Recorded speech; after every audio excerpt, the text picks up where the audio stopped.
Vyrai, sveiki atvykę į video marketingo podcastų studiją. Su Darium vakar pašnekėjom, kad būtų smagu pasidalinti, kuo gyvenam, tarpusavį pasišnekėti ir atvertą ketvirtą sieną ir parodyti savo sekėjam, žiūrovam, klientam, potencialiam klientam ir pašnekėti apie verslą gyvenimą. Taip, tokiu laisvo stilium, nesuplanuotai ir nesurežisuotai. Jo, jokio scenarijos, skriptų, nieks nežino, apie ką šiandien kalbėsim, kokia tema bus. Jo, tai aš pamoderuosiu truputį, kad mes nenuklystume į lankas ir pradėsiu nuo klausimo, tai atostogaujat ar dirbat vasarą? Aš atostogauju visą laiką vasarą. Visą karjerą vasarą kaip mokyklą, kaip mokytas man nuo joninių iki rugpjūčio galo atostogos ir nuo gruodžio pabaigos iki sausio galo atostogos. Vienas kitas darbelės iškrenta vasarą. Arčiau prisitrauksiu, nes gali būti, kad netelpu į ekraną. Daug sportuoja, matau. Sportuoja. Ne tik kaip Vitalijus. Aš valgo daug. Kaip tu, Vitalijau, buvai išvykęs į Dubajų dabar pastaruoju metu, grįžai į Lietuvą, papasakok. Karštą pasidarė? Ne, aš netostogauju, aš visą laiką dirbu, visą laiką aktyvus. Pas mane toks ritmas dabar pusiau yra režimas atostogų ir dirbu aš turbūt 4-5 valandas per dieną, bet iš principo kiekvieną dieną. Nėra nei vienos dienos laisvos, tai toks nesupras, ar aš čia atostogų ritmu, ar aš darbo ritmu, viskas susipynė į vieną. Neturiu dabar sezonų, porą metų visiškai nebėra jokio sezoniškumo, viskas tiesiog. Šiaip aš įdomų dalyką papasakosiu. Dabar filmavom Vitalijaus klientų atsiliepimus ir važiuojam, žodžiu, po jų klientų įmonės ir visi sako, tai kur Vitalijus vis dar atostogauja? Visiems atrodo, kad jeigu ten, kur palmės, ten vyksta atostogos, o ne darbai. Taip sakė klientai, kuriuos aš paskutinį kartą mačiau prieš 5-6 metus. Visiškai visi. Čia būtų gal įdomu žinoti visiems, ką tu dirbi tas 4 valandas per dieną, nes čia kaip į darbą vaikščiais. Aš anksčiau sakydavau, kad aš esu pardavėjas, bet dabar aš toks, kaip čia sakyti, angliškai, lietuviškai, offer builderis, pasiūlymų gamintojas. Tai aš manau, kiekvienas pardavėjas anksčiau vėliau pereina dar į kitą žingsnelį, kai nori kažką pats kurti. Ir tu nebūsi geras offer builderis, nepabuvęs pradžioj gerų pardavėjų. Ar sutiksit? O kokius offerius buildini? Man kažkaip nesvarbu, aš matau, kas trendina ir šoku į tą traukinį. Tai dabar pagrindė yra paleido šiek tiek sveikatingumo sritį, papildų gamybą ir taip toliau, jau turbūt kokius 3 metus intensyviai nebeusiemu. Dabar daugiau yra tokie visiškai online produktai, dabar Lietuvos rinko visokius tėvystės kursus, visokius psichologijos kursus, ten specializuojamės. Online kursai, ne? Jo. Tai pasakyk, kada dirbtinis intelektas ves psichologijos kursus, o ne Olegas Lapinas? Kaip vienas geras draugas, Paulius programuotojas pasakytų, tai viskas čia yra fejkas, tas dirbtinis intelektas dar toli gražu nedirbtinis ir tenais yra tik tais, kaip čia pasakyti, daug sumesta pinigų ir visi galvoja, kad čia jau tuoj kažkas nutiks, bet jeigu tie pinigai baigsis tas dirbtinis intelektas irgi, man atrodo. Ką tu Dariau galvoji, ką iš klientų girdi? Ką, apie dirbtinį intelektą? Jo. Kaip tik čia nesnys kažko šnekėjom, kad dar gal iki dirbtinio intelekto buvo manoma, kad ilgainiui tas paprastas profesijas, tokį rankų darbą pakeis ten robotai, žinai, važinės ten, viską. Tesla buvo dabar paleidę savo anonsą, kad jau tenais gamyklose pradeda veikti jau tie robotukai, jau nešioja kažką. Reiškia, tai irgi vyksta. Bet dirbtinis intelektas, jisai pirmiausia keičia kūrybinį darbuotojų darbą. Kas netikėtai. Jie tampa paprastesni, nes visą kūrybą atiduoda generuoti. Bet tai ir jiem eilė, žinai, buvo pramonės revoliucija, rankos pasikeitė, paskui internetas atėjo, irgi tam tikri dalykai pasikeitė. Kiek per dieną jūs realiai sėdi, tarkim, prie to pačio ChatGPT, ten, nežinau, mokamos versijos ir pabandot daryti, kiek tai laiko per dieną jums, jeigu taip išvestumėt? Žinai, aš karts nuo karto prisėdu. Bet tai nėra kasdieną. Kartai porą mėnesių prisėdu, sakau, jau jis turbūt patobulėjo, jau aš iš jo naudos gausiu. Prisėdu, aš bandau jo pasinaudoti ir tai, ką gaunu, aš negaliu panaudoti. dar negaliu, nes dirbtinio intelekto, pavyzdžiui, rašyti tekstai mano vardu, aš galvoju. Naudoji kažkokius ten tuos template'us, kur ten paraštukai, kaip tą dirbtinį intelektą mokyti, kad tau teisingai atsakyti, naudoji kažką? Tai kas man, žinai, prieinama, tai ką žinau, aš tiek, kiek bandau naudoti, kol kas tas rezultatas, kurį aš gaunu, aš jo negaliu siūsti klientam savo vardu. Man dar per nelik feikas, jis dar per primityvus, dar mano akimis bent jau tiek, kiek aš... O ką gerai daro, tarkim, matai? Žinai, kol kas jis gerai daro, panašiai tą patį, ką Google paieška daro, jis gali greitai man rasti informaciją, gali susisteminti informaciją, bet tą kūrybinį darbą, nežinau, jeigu aš ten kažką labai primityvaus pardavinėčiau primityviems žmonėms, gal ir man tiktų dirbtinio intelekto rašyti naujienlaiškį ten, pavyzdžiui, ar postai, bet aš kažkaip per daug gerbiu savo klientus, pagrindė visgi... nežinau, išsilavinę žmonės, įmonių vadovai, vadybininkai, aš pažiūriu, ką tas intelektas man parašė, čia man stūpė laiko, nereikėjo man laišką rašyti, ne, aš negaliu jo siūsti, viskas, trinu, baltą lapą ir rašau pats, tai kol kas taip, ir aš kažkiek mėnesį prisėdu, gal jau patobulėja ir vis dar atsitraukiu. Aš tai jaučiu šiek tiek, kad bukėjų prisėdė su juo rašydamas visokius laiškus, bet aš turbūt daugiausiai spėjau iš jūsų naudoju, aš tikrai mažiausiai valandą pusantros kasdieną sėdžiu ir yra tikrai didelių trūkumų. Dažniausiai būna, kad, tarkim, jeigu generuoji kažkokius vizualus, patys pabandykit kokius 10 vizualų šilies pageneruoti ir jis tiesiog sustoja, nes baigėsi tie resursai ir turėtų vėl valandą laiko laukti, kol tu tau leis, nors mes mokamą versiją vis tiek naudojam. Tai kol kas tokia tragedija, bet kaip reaguoja, pavyzdžiui, tavo klientai, kada tu pavyzdžiui, reklamas leidi su dirbtinio intelekto vaizdais? Tai pirmiausia, kam gerai jisai tinka, man gerai tinka generuoti idėją. Jeigu aš turiu kažkokį konceptą, labai neblogai jisai skirtingus kampus to koncepto gali, bet tu turi turėti jau suformuluotą kažkokią kryptį, tarkim, ten reklamai kažkokią idėją arba produkto kampą ir tu tada jau prašai jo sugeneruoti kitus kampus. Ir tik tais paslaptis yra tame, kad reikia daryti tą kokį 20 kartų. Tu turi jam vis klausti, ten generuoti, tarkim, po 10-20 atsakymų ir tada tik išsirinkti iš to krūvo šlamšto kažkokią vieną idėją. Tada būna gerai, tada jau parašai taip, kad žmonės nebeatskiria. Man, žinai, tokį minčių lietų irgi padaro, šito dar nepagalvojau, dar čia, čia toksai...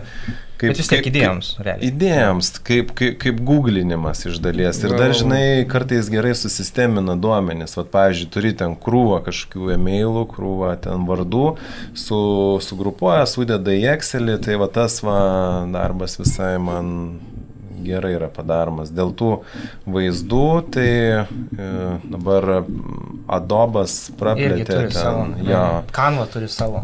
Visi dabar turi savo susintegravimą. Tai ten, pavyzdžiui, turi mažą nuotraukytę, pasididini ir prikuria tuos kraštus. Irgi Adobe Premieras, kalbant apie montavimą, turės ten tam tikrų dalykų. Kol kas, kai kas sintetiškai atrodo ir aš, kaip ir Darius sako, pakankamai gerbiu savo klientus, nes dabar toksai truputį dar nelygis, naudot, nejauti, kad... Žinai, jeigu panaudojus, neatrodytų, kad čia dirbinis intelektas, jeigu būtų galima priduoti už savo, reiškia, autorystę, tai kodėlgi ne, toks shortcutas, tu čia staupi laiką, bet, negaliu. Vitalijus šnekėjo mane, kad knygą apie pardavimą, prastiems žmonėm, rašaugi, galvoju, tai kur geriau nei čia, man padės dirbtinis intelektas. Aš taip ant bairę parašyt man knygą, žinai. Jis man vieną pastraipą, gerai supratau, reiškia, jis mažą apnį, gerai, turinį, turinį parašė. Gerai, turinys logiškas, bet čia aš pats būčiau per 20 minučių tokį pat parašęs. Tada dabar galvoju, taip aš čitinsiu man, kiekvieno turinio, žinai, parašyk, kiekvieno turinio punkto parašyk, maždaug tekstą, tam skyriui, po skyrių gal jis man rašys. Gerai, po skyrių jis man jau rašo, bet jis pakankamai mažos apimties. Gerai, galvoju, aš išplėsiu. Galiausiai, skaitau ir suprantu, kad, man per daug banalybių. Aš jaučiu tokį amerikonizmą, žinai, aš padu rašyti, kad europietiškų stilių, ten visai, aš užklausas jau ten tobulinu. Paskui supratau, aš daugiau energijos ir laiko skiriu, kad tą dirbtinį intelektą, supranti, coachint. Ir vis tiek tai bus, fake, turinys, man reikės jį redaguoti nuo banalumo, redagavimą užsimti. Aš spėjau tą reikalą, galvoju, vis dar pačiam teks rašyti. Laiko atžvilgių tas tikrai nesutrumpina, net ilgiau trunka, bet pagalvoti tos protinius resursus taupo. Jeigu aš, tarkim, vakare po visų darbų jau, tarkim, tikrai sunku kažką prisėsti ir parašyti kūrybiško, tada aš su ChatGPT galiu, aš rašysiu ilgiau, bet man jau išneš tada jau galvota prasme. Jo, man į struktūrą gerai sudėlioja dar.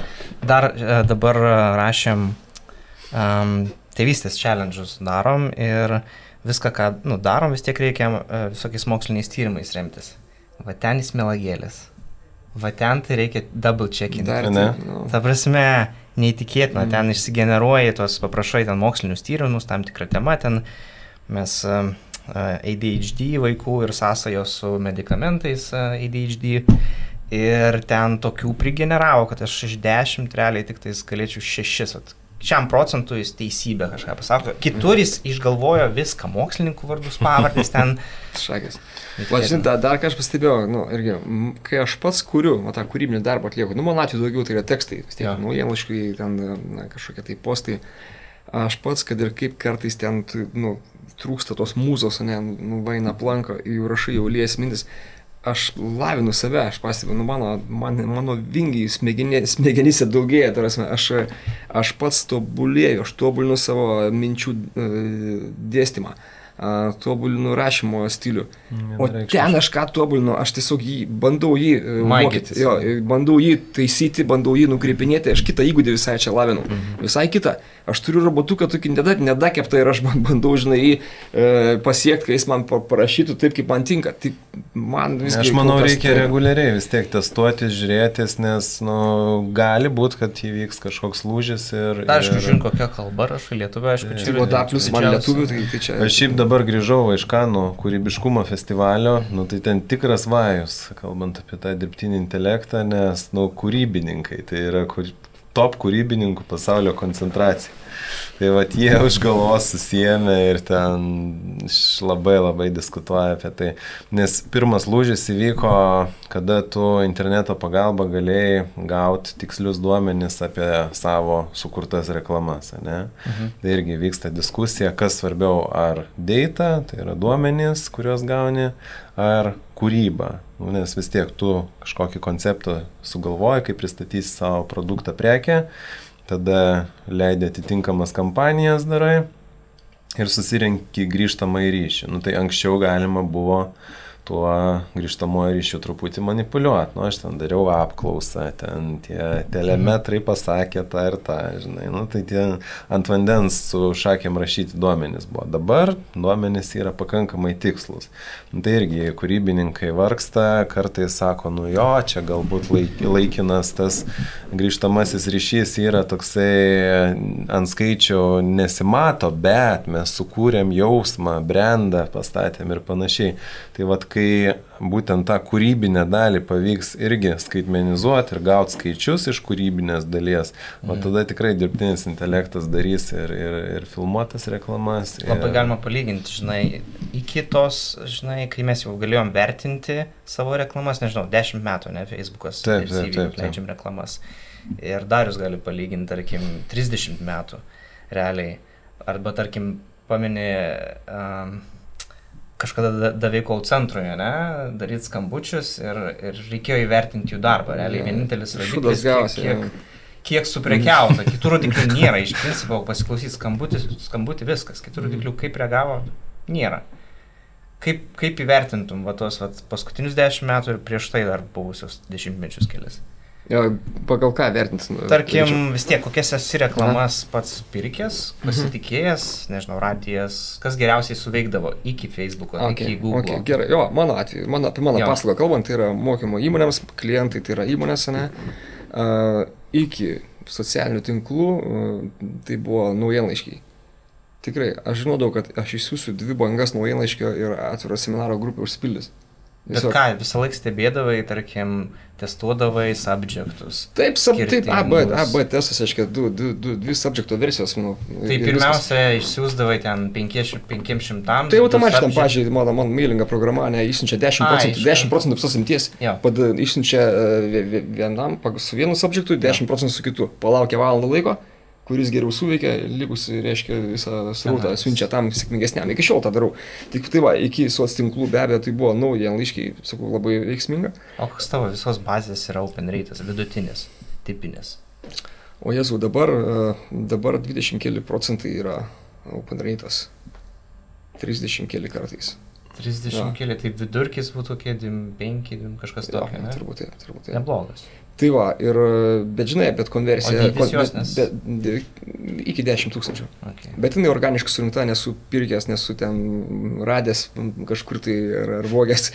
Visi organiškai, reiškia, mes buvom susitikę su žmogum, arba susirašinėjom, arba buvo mokymuose, arba naujienlaiškiai užsisakė, citatas ten užsako, visi tokie, va, kokybė turėtų būti gera. Bet nežiūrint to, rezultatyvumas su metais krenta naujienlaiškių ir kyla soctinklų. Iš soctinklų mano atveju LinkedInas, ten daugiau biznio žmonės gal sėdė, Facebookas, va kažkaip man mažiau. Man nepavyko pažaboti Facebooką, aš galiausiai mažiau pradėjau jam dėmesio skirti, nes LinkedInė mano sėdė. Bet čia LinkedInas irgi ne pastarojo dešimtmečio. Tiksliau pastarojo dešimtmečio. Kažkur tai gal aš tą pastarojo dešimtmetį labiau naudoju. Kas dar be mailų anksčiau? Tiesa, dar AdWordai, tai yra Google AdWordai, tai yra Google reklama. Taip, Google reklama irgi labai, labai puikiai. Anksčiau realiai tai būdavo kas Google reklama ir naujienlaiškiai surinkdavo atvirus mokymus. Vidiniai mokymai, čia jau face-to-face susitikimai. Be gyvo susitikimo jie nelabai vyksta, arba aš, ar mano pardavėjai turi susitikti.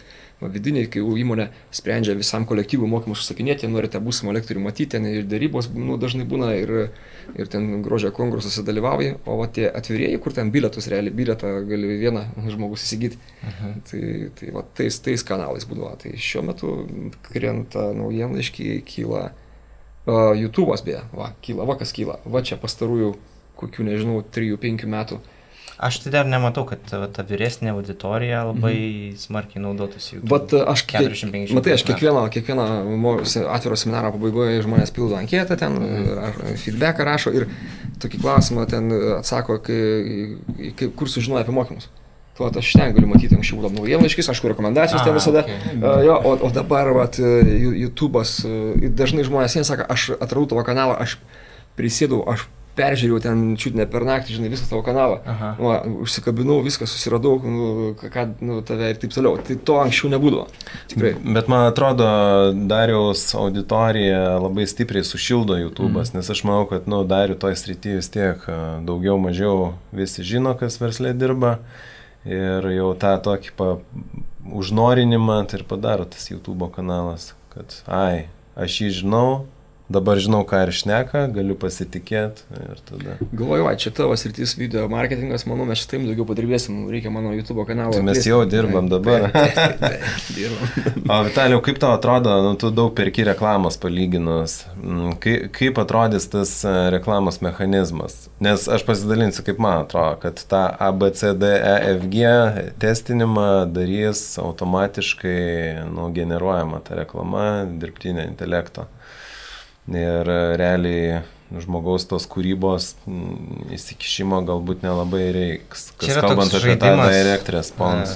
Jau ten Facebook algoritmai, visa kita, ta prasme, jau seniai ten dirbtinis intelektas ir nebėra tų beveik, nežinau, veiklų, kur reikėtų parinkinėti ten tam tikrą auditoriją ten. Iš principo nebereikia nei ieškoti moterų, nei... Jo, bet to kūrybinė dalis vis dėlto likus, tai reikia filmuoti, reikia nuotraukas daryti arba generuoti rankiniu būdu. Dar grįžtant prie reklamos, vis tiek čia yra varžybos, tu bandai nugalėti tą intelektą visą laiką, bandai kažkur rasti spragą, bandai rasti tam tikrą Facebook auditorijos kišenę, kur ten dar nepaliesta, žinai. Tai visą laiką turi ne tik kovoti su pačiu dirbtiniu intelektu, ne tik tais, kovoti su kitais konkurentais, žinai, reklamos specialistais, bet dar ir kreatyvai, žinai, įsiskirti kažkom. Tai netikiu, kad kol kas per ateinančius kelias metus visiškai perimtų kreatyvus. Visiškai aš manau, kad niekada neperim, žinai, šiandien dienai fotografuoju su juostelė, Tai grįžta, juostelės, vininės plokštelės. Tai liks, vis tiek toksai... Man grinai viskas priklauso nuo to, į ką šiuo metu sureaguotų žmogus. Yra tiek daug faktorių, žinai, kas nutinka. Mes dažnai žiūrim, tarkim, tą dieną pasilinėjai reklamas, galvoji, kokį kampą parinkti reklamos, vis tiek pereini šiek tiek ir kas yra žiniasklaidoje, kas tuo metu aktualu, žinai, ir Ir to netaip stipriai įtakoja dirbtinis intelektas, tai vis tiek žiūri žmogiškąją pusę, kas žmonėms šiandien įdomu. Noriu pasakyti, kad visi turės tą patį įrankį ir visų reklamos, jeigu naudos tą patį įrankį, suvienodėt gali, ne, rizika yra tokia. Manau, ir tu kaip žmogus gali kūrybinė dalis vis tiek galbūt nebent dirbtinis intelektas labai išanalizuotų, kas šią sekundę žmonės kabintų, intriguotų, verstų juos įsitraukti, žinai, juos piktintų. Jeigu jis šiaip turėtų būti galimybė. O nėra taip, kad jam prieinama informacija iki kažkurių tai metų, jis naujausias neturi, tai kol jis toks, jis nežinos, kas šią akimirką žmonės kabina, jis iš principo pasenęs yra visada. Jo, man atrodo, ten... Tu kai žiūri antraštį, tu gali žiūrėti, kad šiandien antraštį kažkas įvyko, ne, tu gali ir tai panaudoti, o jis negali, jis iki 3 metų ar kiek ten sėdė. Jo, aš net neįsivaizduoju, kodėl taip yra ten, nebent tu tiesiog tos dienos... Specialiai užlaikoma, galbūt super mokama versija VIP. Nėra, kad tai būtų prieinama. Tu turi pats užmaitinti, suimportuoti tos duomenis, gali pajungti API-us su tam tikrais ten portalais, kad nusiurbtų tą informaciją, bet vis tiek tai yra toks rankinis darbas. Tai va, čia kažkaip žiūriu viskas apie dirbtinį intelektą, ne, šiandien pas mus. Ne, šiaip visur apie dirbtinį intelektą, tai negalėjau tos Nes reikės tą thumbnailą padaryti ir...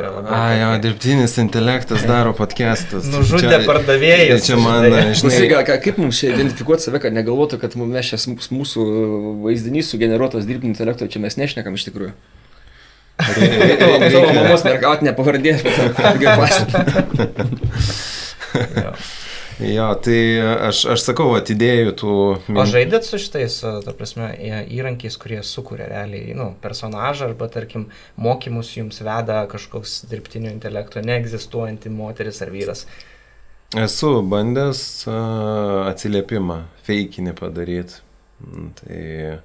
Matosi tas vis tiek glitchas. Dar yra sunkiau, kai bandai lietuviškai. Yra programa, vadinasi Synthesia. Jo, aš tą patį naudoju. Ir ten gan nepigiai kainuoja, ten tik 10 minučių gauni tuo pradiniam plane, bet tu realiai tiesiog pasirinki personažą, tada išsirenki skriptą, gali ten kalbėjimo greitai ir taip toliau, bet lietuviškai yra labai labai daug darbo, kol prisėdi ir tu jam, tarkim, turi kiekvieną vos ne žodį parašyti tam tikrą kalbą, kad jisai ištartų, tai tu labai testuoji tą patį žodį, matai, kad klysta, kažkur tiesiog nekirčiuoja, labai juokingai kirčiuoja.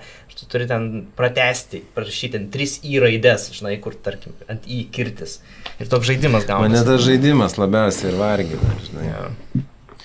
Aš kodėl šneku, tai sakau, Kanų tam kūrybiškumo festivalį vyraujanti tema buvo. Ir dar įdomią įžvalgą atsivežiau tai apie TikToką.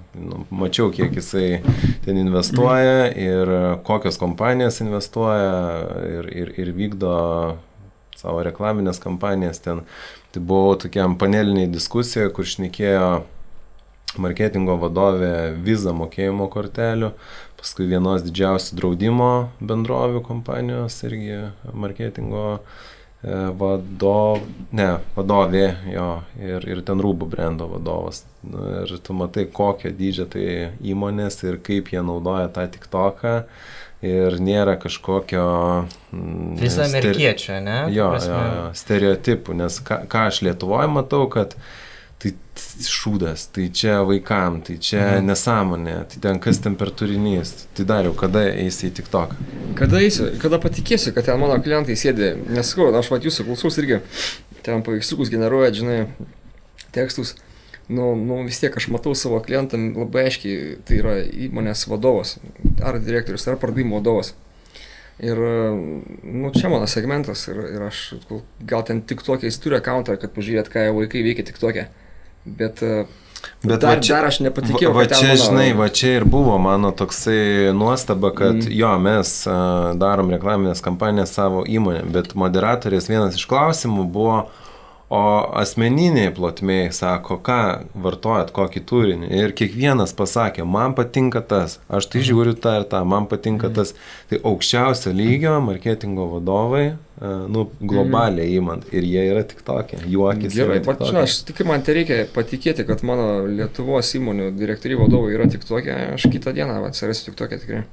Šiaip būtų įdomu tokį tyrimą Galima padaryti. paklausti. Aš bandžiau, aš dabar kokius 2 metus nesinaudoju, bet prieš kokius, sakykime, 4, gal 3,5 aš ten intensyviai buvau ir komunikavau ir tiesiog dariau eksperimentą 0,5 metų. Ir tiesiog, aš nepamenu kiek, bet bandžiau surinkti ten apie 10 milijonų peržiūrų. O. Iš visų video. Padariau 100 video. Kad ant eurą už peržiūrą, kad mokėtų. Aš radau tiesiog papildomų darbo rankų, tenais yra daug talentų, kas, tarkim, gali sumontuoti, daug jaunimo, kurie nori užsidirbti kažką padaryti, žinai.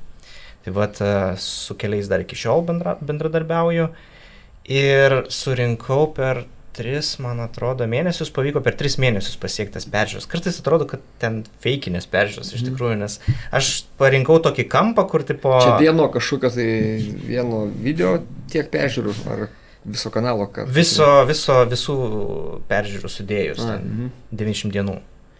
Tai realiai daugiausiai video, ten nežinau, buvo gal 160 000, bet tiesiog atrodo, ten tokiam kanale liktais būtų feikas, tikrai. O pasivaik, kokia kalba ten buvo tavo? Lietuviškai. Tai čia lietuvių tiek peržiūrėt? Jo, ir aš ten kaip ten, nežinau, jaunimui išsidirbti pinigų, kaip ten pradėti savo, ten, nežinau, kažkokį verslą, žinai, pirmąjį. Ten, žinai, peržiūrai nelygi, nes, pavyzdžiui, TikTokas skaičiuoja 1 sekundę pažiūrėjai, tau peržiūra.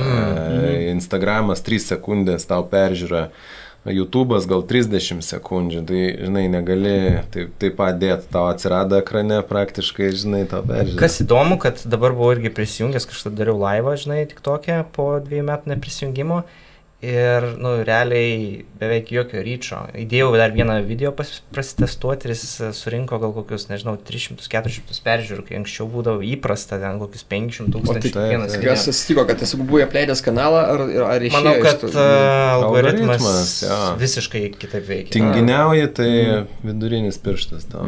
Gal prieš 3 metus nebūdavo, žinai, kūrėjų, kurie darė ir ten tiesiog buvo ganėtinai. Čia didesnė konkurencija, didesnis triukšmas, ten dar reikia daugiau. Ne, bet aš garantuotas, kad tave nubaudė. Jo, nubaudė, greičiausiai. Nubaudė. Kas nors su verslo klientais dirbat? Dirbam. Papasakok, kaip sekasi. TikTok'e ar... Ne, aplamai tada. Ne, tai aplamai, dirbu su verslo klientais. Tai tas kliento, pardavimas klientui turi pakankamai ilgą ciklą. Tai vakar dar irgi sudarėm truputį šnekėjom, kad realiai internete gaudant klientus, jų vertė, jų piniginė yra žymiai mažesnė negu... Kiek esate įsivertinę, už kokią kainą pritraukėt vieną klientą? Arba kiek sumokėtumėt bet kam, jei jūs pradurės, kad jums duotų klientą? Ką laikyti klientas, kuris jau perka paslaugą mano, ar klientas, kuris atėjo? Pačios pagrindinės paslaugos, reiškia viso kliento kelionės, jeigu jis įsivertinės, kad jis išbūna pas tave 5 metus, atneša X sumą ir tada jau skaičiuoja, kiek tau apsimokėtų, jeigu kas nors jį atvestų. Žinok, aš tiesą sakant taip neskaičiau. Aš žinau, mano pigiausias produktas yra bilietas į atvirą seminarą. Aš savo taip tiesiog, grinai psichologiškai galvoju, kad man negaila skirti, tą tokią sumą, kurią atpirktų, ten, pavyzdžiui, keli bilietai į atvirą seminarą. Sakai, 10 000 kontaktų pas tave, aišku, ne visi yra sudalyvavę, įdomu. Visus, kurie kažką iš savęs pirko paėmus, gautųsi koks 5 000, kiek tų žmonių, žinai. Žinai, labai sunku irgi apibrėžti, nes, pavyzdžiui, būna, pavyzdžiui, dariau pranešimo konferencijai, ten vienoje konferencijai 2000, tai čia pirkė, nepirkė, man sumokė organizatoriai. Ne, turbūt čia gal kaip vieną pirkimą reikėtų, ne kaip 20, ne kaip 2000. Bet yra, vėl mokymai įmoniai. Įmonė užsakė mokymus, ten buvo 30 dalyvių. Tai skaityti čia kaip vienas, pirkėjas ar 30, kurie mane girdėjo 30. Aš sakyčiau, imti kokius 5 metus, per 5 metus kiek kontaktų pirkusių ir padalinti iš tos sumos ir pasižiūrėti. Aš dar labai mėgstu užeidinėti, tarkim, toks hobis, tarkim, matau, sukrytė 100 pirkimų tą dieną ir tiesiog random užeini ant kiekvieno ir žiūri, okei, tu pirkai tą, prieš 3 mėnesius pirkai tą, prieš metus tą, prieš 2 tą ir taip maždaug žiūri. Žinai, analizuoja. Šito aš dabar negalėčiau net pasakyti. Kiek kartų pirko ir kas metus išsivesti tą pakartotinumą. Žinai, aš džiaugiuosi, kad didžioji dalis mano verslo klientų, jie reguliariai grįžta. Tai įmonės dažnai, dauguma įmonių investuoja į mokymus, moko savo darbuotojus kartą metuose. Kartą, kai kurios 2 kartus. Tokių dalykų, kaip mano pardavimo, ten įgūdžių, pavyzdžiui, ten dėrybų, 1-2 kartai metuose biudžetą turi metinį ir kartą 2 kartus moko. Tai yra klientų, kurie kasmet grįžta, kokius 5-7 metus, po to padaro pauzę, kitur pabando kelis metus, vėl grįžta. Yra įmonių, kur ten kas antrą ciklą, ten kol kas 2 metai, grįžta. Bet tikrai aš ir gyvenu pagrindę iš tokių grįžtančių klientų. O kelis įdomu rinkoje dalinatės, Lietuvos rinkoje dalinatės tą pyragą? Labai geras klausimas, žinau, kad manęs kai klausimas, kuo konkuruoja, aš šiuo metu net ir pats nežinau, aš atsidarau, aš galiu žiūrėti, kas kiek perka reklamos, pavyzdžiui, AdWordų, tų pačių keywordų matau.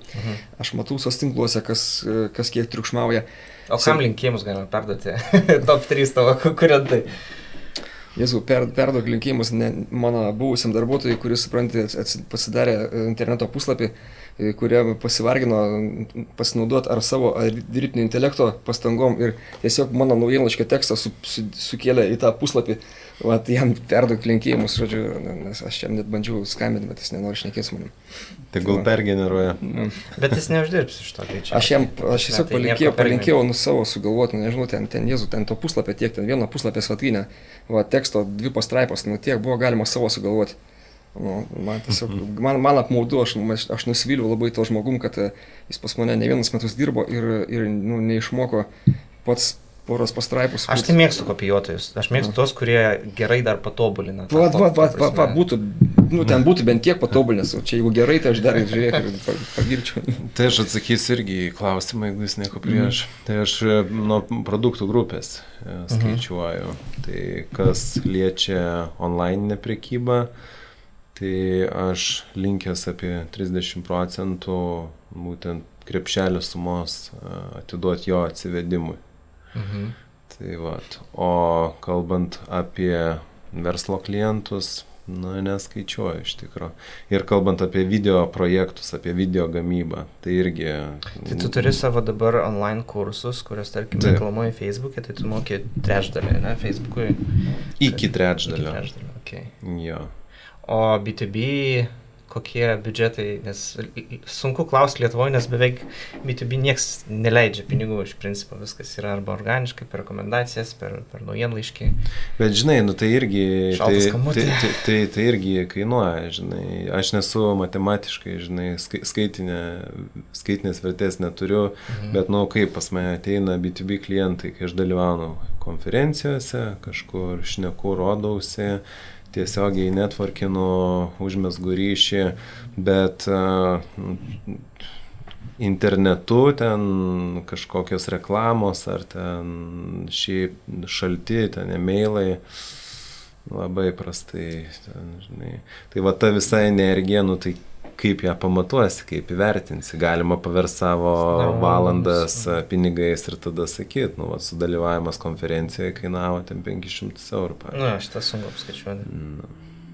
Aš bandysiu dabar tą padaryti, dabar kur sufilmavai. Aš atsiprašau, aš gal laiko, žinai, prasme matuojuosi, žinai, ar čia man verta dabar visą savaitę būt Kanuose ir megzti ryšius, ar tai atsipirks, žinai. Okay.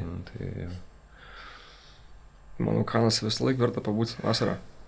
Ką čia matuoti, jeigu gerą laiką praleidai. Gali prasiplėsti apie Kanus, kaip visas tas tie visi užkulisiai, ta juodoji ir baltoji pusė networkingo, kaip reikia, kokiu žmogum būti ir kaip ten prasisukti. Kokią didžiausią žvaigždę buvai sutikęs. Ir kiek daugiausia alkoholio išgerti su jais. Žodžiu, didžiausia žvaigždė tai Gary Vee. Okay, matėm pasidariau selfie. Va čia kampe dabar pamatysim. Ne, kampe, galite Instagram'e pažiūrėti. Ir būtinai palaikinti. Tai Gary Vee sutikau. Ir, aš daugiausiai patirties tai verslo renginiuose turiu elektronikos gamybos parodose, būtent apsaugos sistemų industrija. Tai ten viskas vyksta truputį kitaip negu kūrybinėse industrijose. Tai kūrybinėse industrijose tas networkinimas, ryšių mezgimas, prisistatymas vyksta vakarėlio principu. Tu turi patirti kažką gero su potencialiu klientu tam, kad galėtum padaryti pardavimą.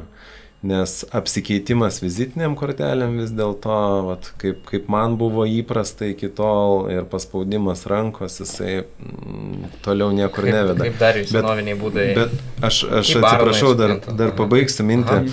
Tai pastebėdavau, kad kalbant apie tą apsaugos sistemų rinką, tai po 3 metų vidutiniškai ateina klientas. Tai tu pasiemi kortelę, paspaudi ranką, dar tu turi apsišildyti jį, nežinau, kelis kartus sukontaktuoti, susitikti, kitose parodose pasimatyti ir tada jau kažkas tai pradeda vykti.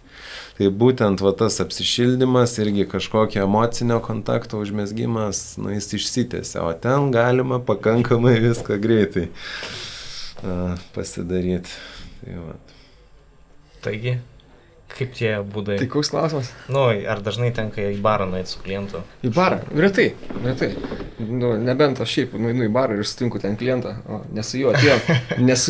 Kažkur, nežinau, kažkur motociklais pasivažinėti, dar kažkur. Žinok, aš, jeigu atvirai, aš tokį specialiai, sąmoningai, kryptingai, kad čia dabar dėl networkingo kažką kviesiu važiuoti motociklą ar vesiuosi į barą, aš taip nedarau.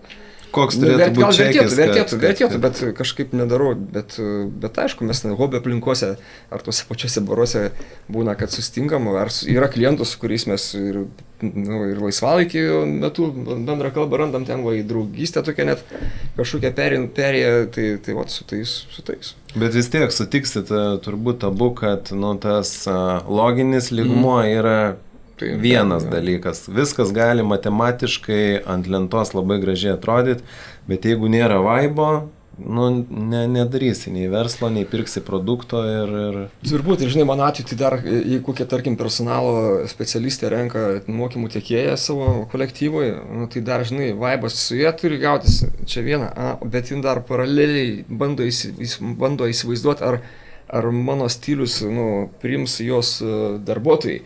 Žodžiu, turi suvaipinti ir su ją, kaip ta, kuri renkasi ir turi kažkaip pritapti prie to kolektyvo būsimo, kurio aš net nematau iš tikrųjų. Aš matau ją. Čia jau jinai sprendžia, dėl aš vadinu taip gruodžio konkurso, kai aš gali būti, kad puikiai praėjo pokalbis, aš jaučiu, kad aš tikrai ten tinkamiausias aš ten kandidatas, aš žinau jų poreikius, jų problematiką, aš ten excellent galiu padaryti, mano arkliukas. Ir kartais ne mane pasirink. Net įdomu, žinai, kas nulėmė. Aš tiesiog, aš esu koks esu, o ten žmonės kažkuom kitokie ir kitoks lektorius geriau suvaibinant. Būna ir taip. Bet šitą dalį aš perpratęs, tai visiškai pridėtinė mano vertė, žinai, aš tau padarysiu gerai darbą, bet ir bus smagu dirbti, bus faina. Tai tas vaibas, tas fainumas yra pridėtinė vertė. Nes, neįdomu, kai tau robotukas parašo arba padaro. Sunkiausia, kad tai nesiskeilina, žinai, tas artimas ryšys ar nuėjimas į renginys toks, žinai, kiek tu ten pabūsi, kiek ten anekdotų pasakysi, kiek kartu, žinai, ten atsigersi kažko. Žinok, tai vis tiek tas palaikymas yra labai svarbus, nes tu, pavyzdžiui, atšals santykis kažkoks, tu jo nepalaikysi. Aš čia apie kanus tiesiog.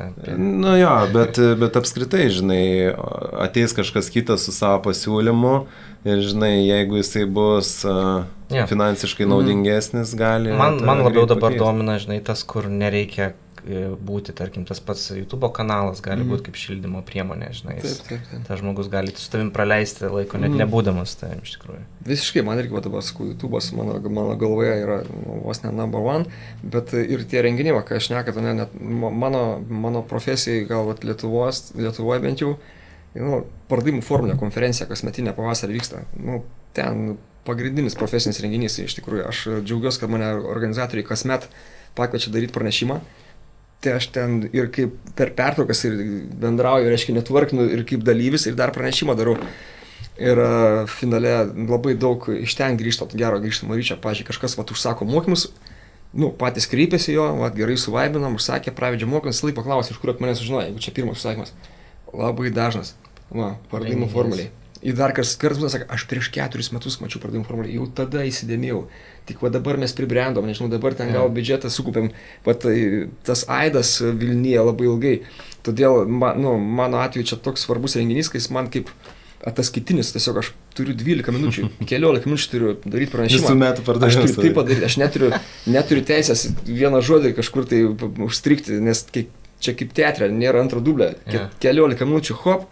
Ir turi būti 10, visus metus žmonės prisimins ir netgi daugiau nei metus. Bet tai tu matai, sakau, akis į akį, kokį tu krūvį atneši ten, žinai. O kaip dėlioji tą pranešimą? Nes aš įsivaizduoju vis tiek kaip webinaras, tai būtų šakas, jokia čia GPT tikrai, žinai, kadangi, beje, mano skaičiavimais šįmet buvo 14 metai išėlės pardavimų formulė, jie mane nuo pat pirmos kviečia. Ir aš negaliu, pirmiausia man atsakomybė, kai vėl pakviečia, ką šiais metais reikia šnekėti, nes reikia temos, kur tu galėtum per 14 minučių kažką vertingo duoti, kad tai būtų fun, tai būtų smagu ir pritaikoma. O tikrai pritaikoma. Aš labai reikliai žiūriu, aš turiu kažką duoti tokio, ką dalyviai, reiškia, pardavėjai nuo rytojus galėtų pritaikyti klientas. Pritaikomas dalykas, fun dalykas ir kur per trumpą laiką. Ir kurio dar nešnekėjau. Tai va, ir kasmet aš peržiūriu, ką anksčiau šnekėjau, ir tada labai atskiriu. Bet turi savo tokį grinai scenarijų, kurį visą laiką naudoji? Matai, aš turiu tokių perliukų, kiek įvairių yra, žiūriu, kurių aš dar nebuvau atidavęs, ar yra dar toks, tada kaip įdomiai pateikti, vėl ir vizualas, skaidrės, aš daug rašuos pardavimų formulę iš tikrųjų, 14 minučių, bet tai yra mano metuose labiausiai gal pasiruošimo reikalaujantis darbas dėl tos atsakomybės ir dėl to, kad vieną kartą buvo, kad aš įdėjau tame pranešime vieną skaidrę, reiškia, vieną temelę tiesiog, kurią jau buvau prieš kokius 7 metus panaudojęs, toj pačioj pardavimų formuliai. Puikiai praėjo, per pertrauką prieina vienas klientas, sveikina, geras pranešimas, bet sako, bet jau dar jau kartojatės. Pogalais, aš žinau kada, aš prieš 7 metus, tą paminėjau, ir tu prisimeni, žinai, jau labiau, kad ne tie patys dalyviai, ne visi tie patys, bet aš vadau, kokia atmintis pas klientus ir tai man vėl tokie pogalais, kad mano tikslas nei biškį nepasikartuoti. Nes klientai žiūri, kaip jie tą skaitinį, tą tokį mano, žinai, irgi pranešimą. Ar dar čibonis, žinai, ar dar turi džiazo, žinai, ar dar ant bangos. Aš turiu būti ant bangos. Tai mane dėl to ir rūkdo žiūri tokie renginiai. Reikėtų tau savo pardavimų formulės.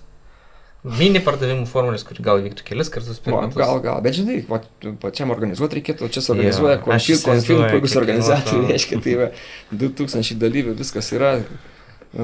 Tuos pačius žmonės pasodinti tave žiūrėti už ekrano turbūt kainuotų daugiau negu...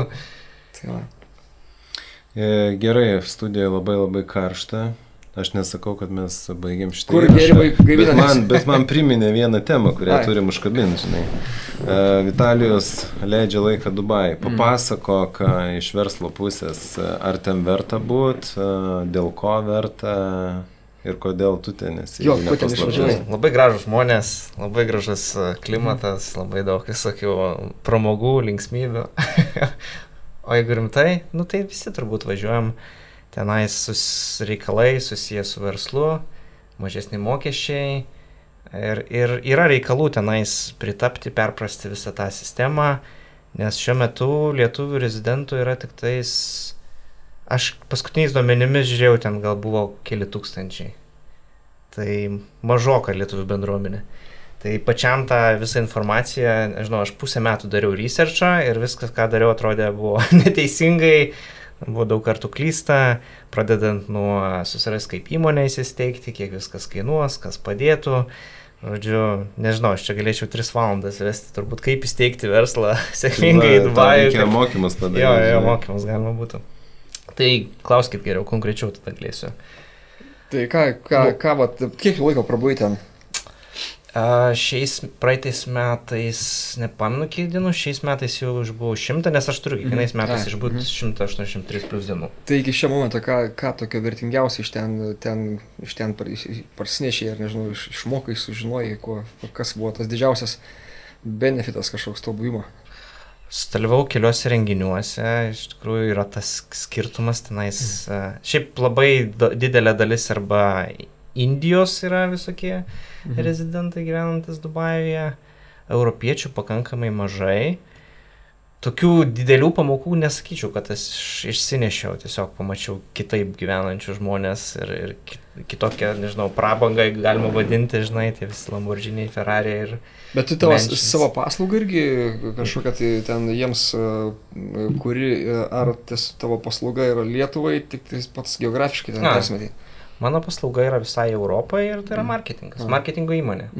Marketingo LLC, Frizonoje, turi marketingo licenzijas ir tiesiog teikiam ir Lietuvoje, ir Europoje, ir Amerikoje. O kas per marketingo licenzijos, kas čia per daiktas, aš nežinau. Realiai šiek tiek skiriasi, kaip Lietuvoje įsteigi jau abietai įstatinis kapitalas, žodžiu, suformuoji, pasiskiri save direktorium, akcininkų sąrašas ir viskas. Tenais turi kiekvienais metais atsinaujinti pakankamai daug dokumentų nuo įmonės licenzijų, kur moki mėnesinį metinį mokestį, ten 1,000 tūkstančių per kiekvienais metais turi, žodžiu, vizą savo pirkti savo šeimai, žodžiu. Tai, daug yra išlaidų. Kažkas galvoja, kad tiesiog galima labai lengvai ten, nežinau, darant iki 500,000 apyvartos, išvažiuoti ir daug staupyti, taip nebus. Ta suma susidegina labai greitai, nes ten, nors atrodo, nekainuoja iš verslo pusės, mažiau kainuoja, Bet ar tiesa, kad vis dėlto ten vyksta reikalai ir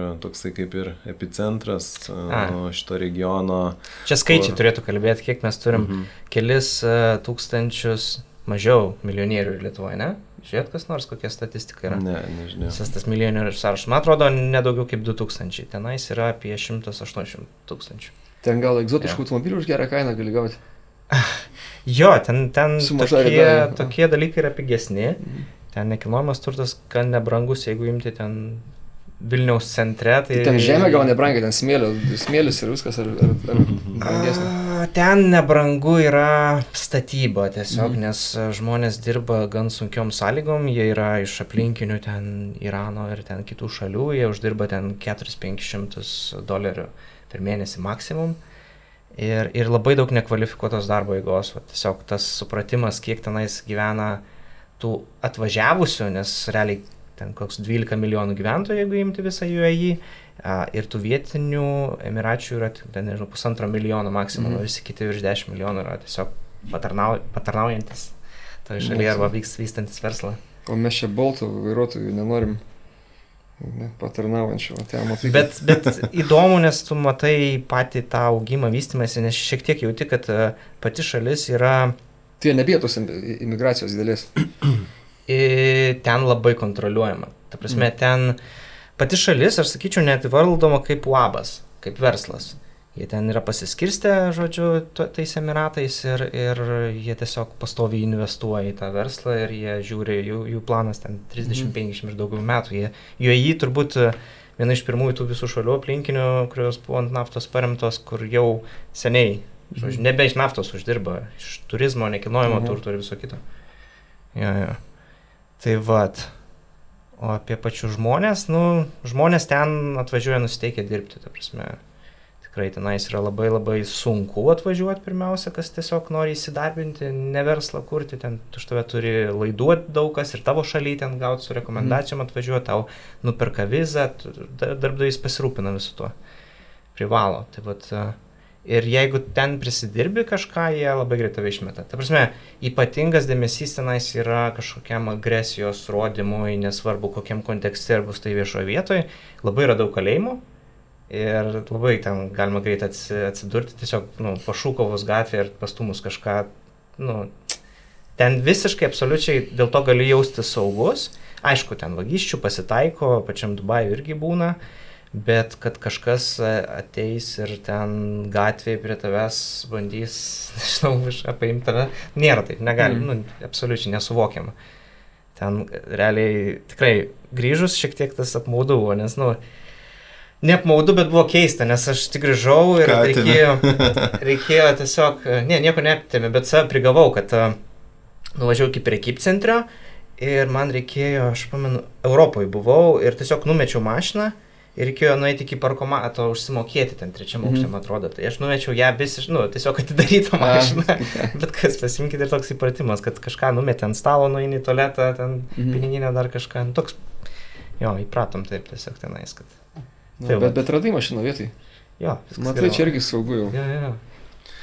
Gerai, o dabar reikia duoti pažadą savo ir reikia paskelbti apie savo kryptį, kur mes judam.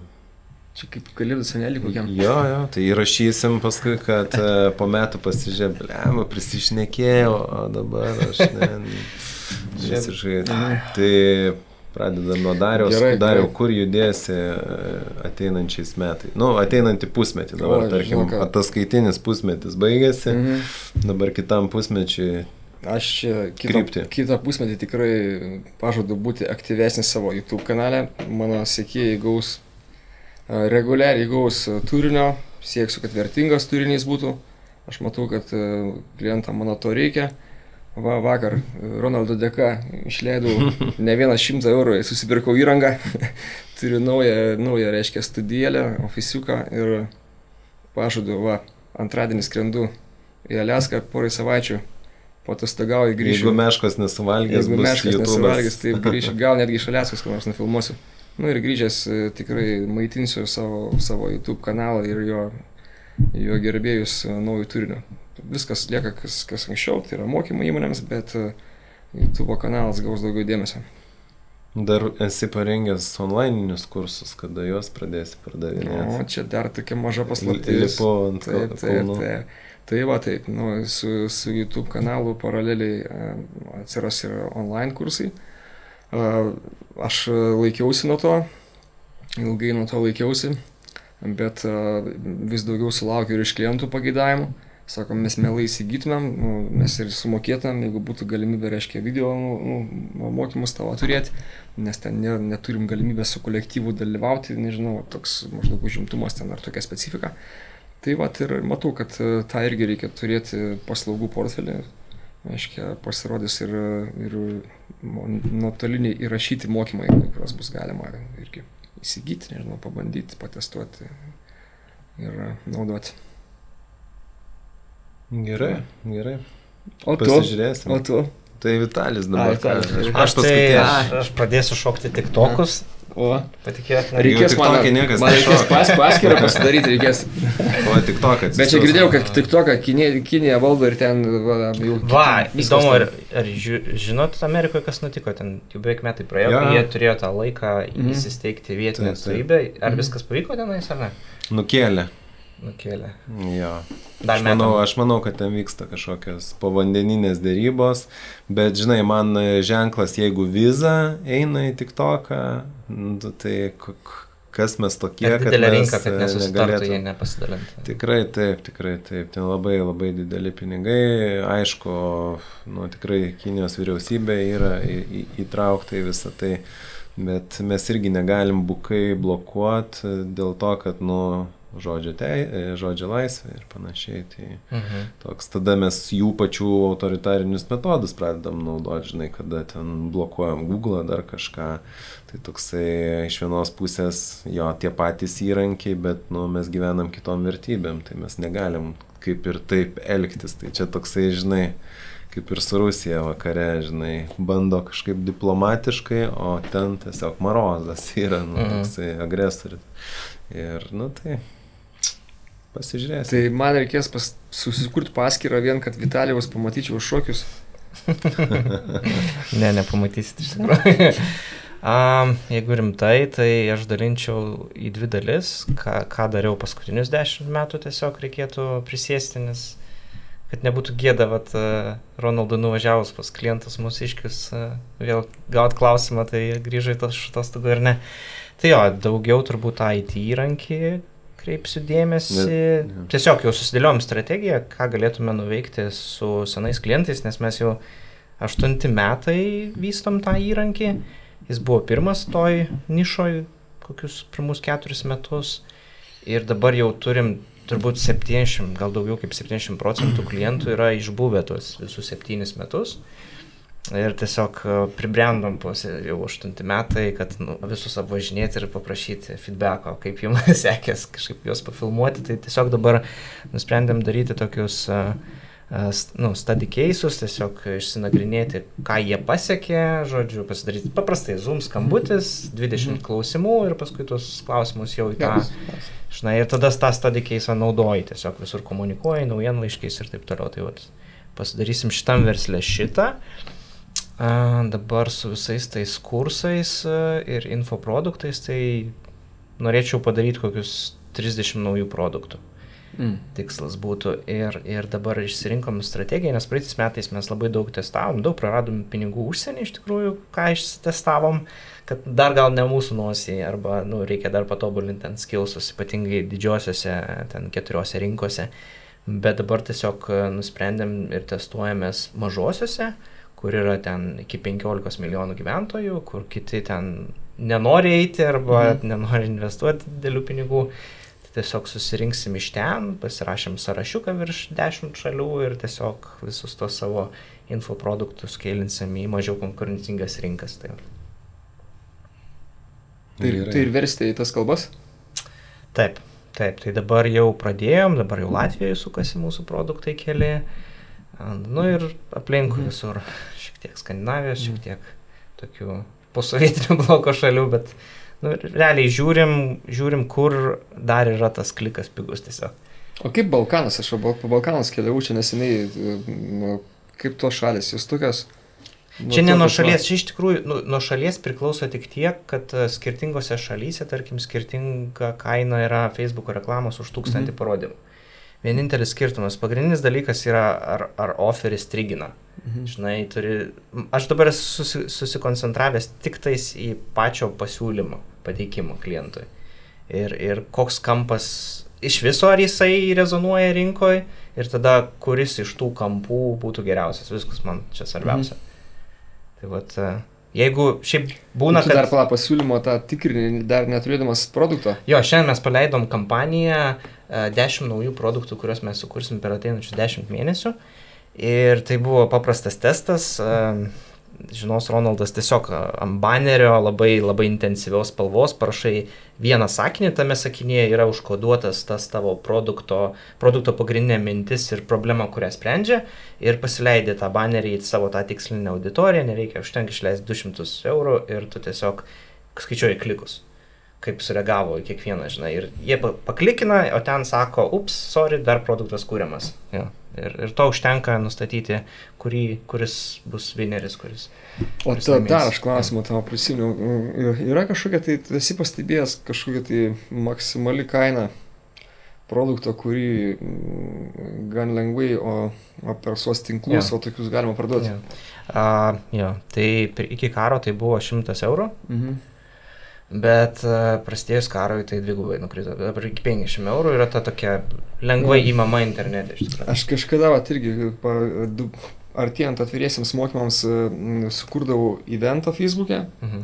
Eventas, ten turinys, programa, kaina. Dar turi žiūrėti, kur Lietuvoje, nes mes testavom, tarkim, Lenkijoje, tai ten yra siaubinga rinka. Prasme, tą patį ką eurais tu turi zlotais. Tragedija. Bet gaunas, žinai, ką aš norėjau pasakyti, kad kaina tuo metu buvo gal 600 eurų grubiai plus PVM to produkto, tai į tą eventą prisiregistruodavo krūva žmonių, aš galvodavau, Jėzau, čia, žinai, jau reikia skelti 2 grupės ir galiausiai, kai išsiųsdavau visiems jau ten išsame informaciją, kur reikia komitinį sumokėti, 0 likdavo.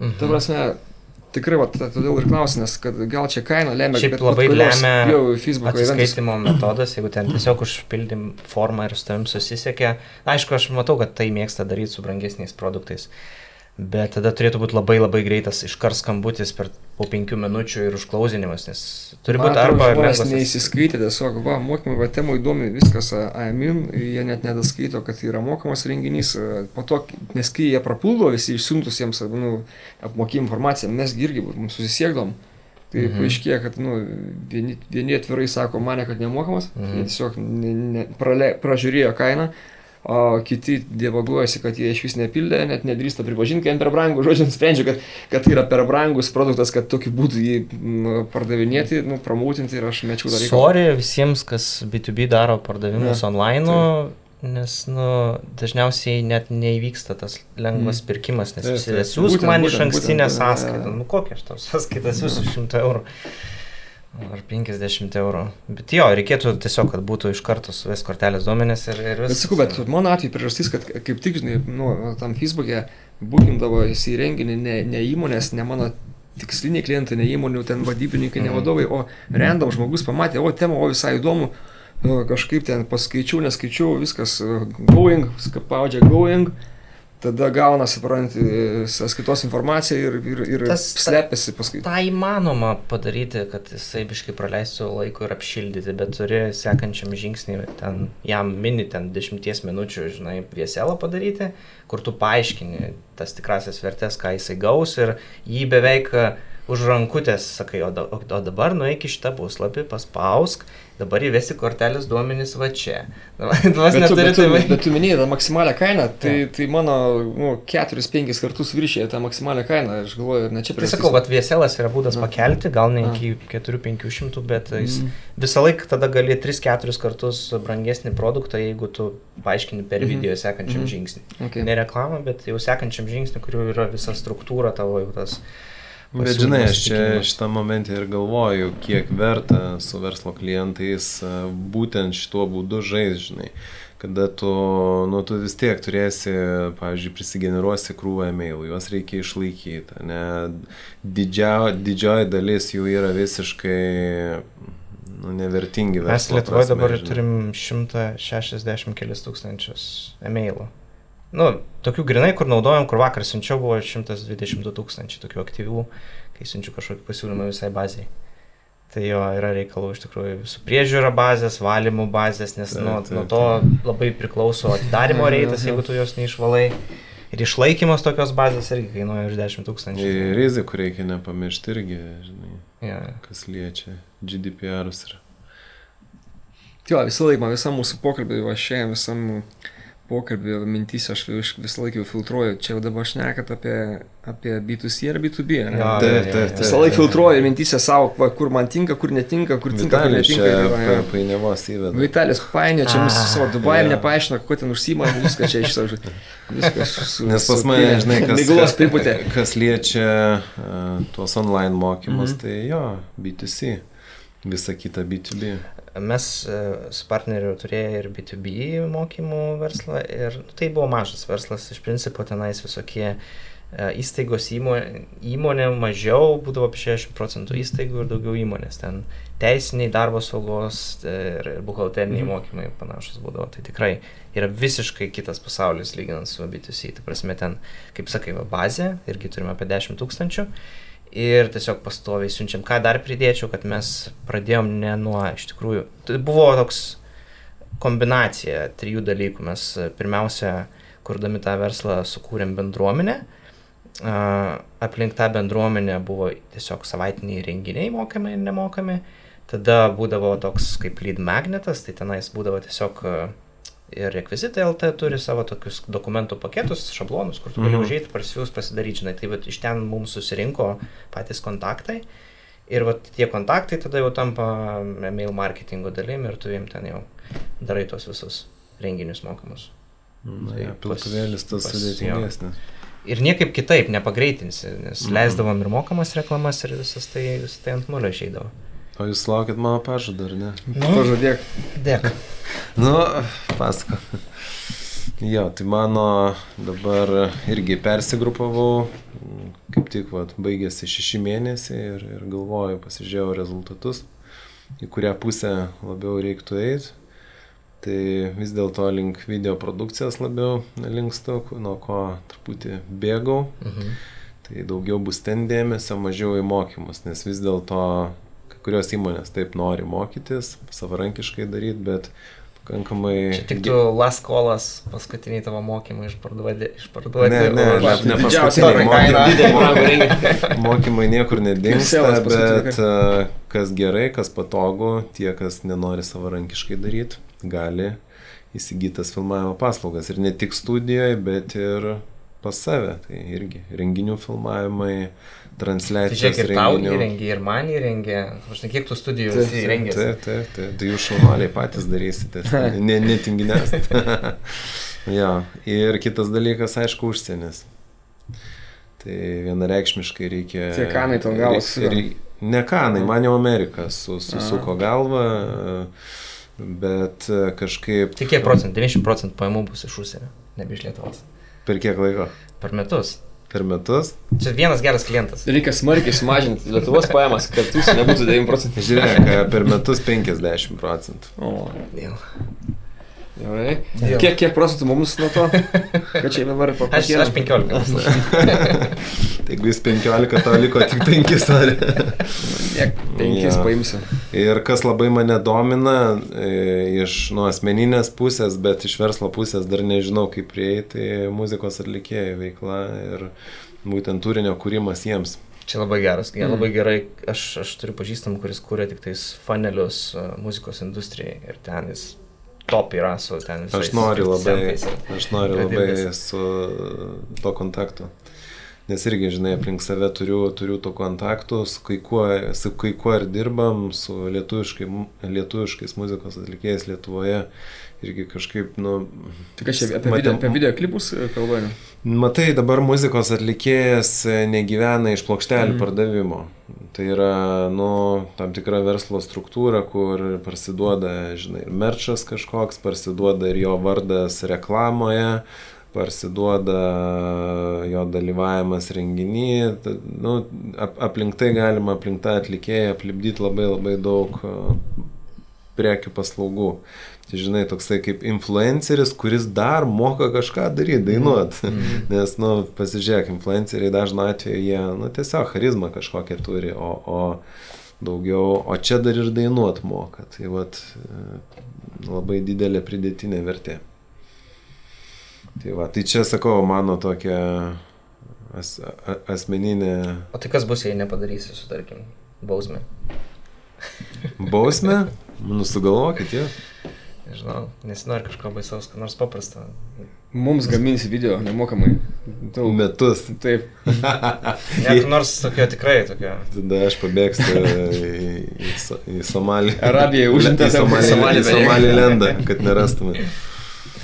Ja. Kaip sakėjai, dar kažko? Ne, nesugalvoju, tiesiog kokią bausmę. Ai, bausmę, jo. Baisaus, nuskirpštas gražias garbanas plikai. Gerai, nusiskusti galą plikai. Ais, visi sutinka. Eikti savo. Gerai. Tai ką, ačiū, buvo malonu pašnekėti su jum. Dar galit kažką žiūrovam nuo savęs. Linkėjimus mamai, močiutei, seneliai, visiems perduoti. Linkiu vasarą nepersidirbti, pailsėti. Čia yra vasara, rudenį galėsite dirbti. Jo, tai mūsų tas pokalbis gavosi toksai labai išdarkytas. Be jokios struktūros. Bet tu gerai suredaguosi. Aš neredaguosiu, viskas bus taip, kaip buvo, vienu gabalu. Tai aš džiaugiuosi su jumis pasikalbėjęs, tikiuosi žiūrovai irgi išsinešiu iš to kažkokios naudos. Jeigu kils daugiau klausimų negu atsakymų, tai tikrai galit pakomentuoti ir prieš miegą mes atrašysim ir papasakosim, ką turėjom galvoje ir išsiplėsim, nes, kai kurie žmonės nežino, tarkim, terminų gal kažkokių ar panašiai. Tai su mum buvo geriausias Lietuvoje, o gal ir pasaulyje pardavimų, mokymų autoris, treneris, guru, tai levituot pradės daręs. Jo, tada Vitalijus, įvairių skirtingų verslų savininkas. Pasiūlymų gamintojas tiesiog. Pasiūlymų gamintojas. Ir aš, Ronaldas, video marketingo tėvas. Ačiū jums. Ačiū.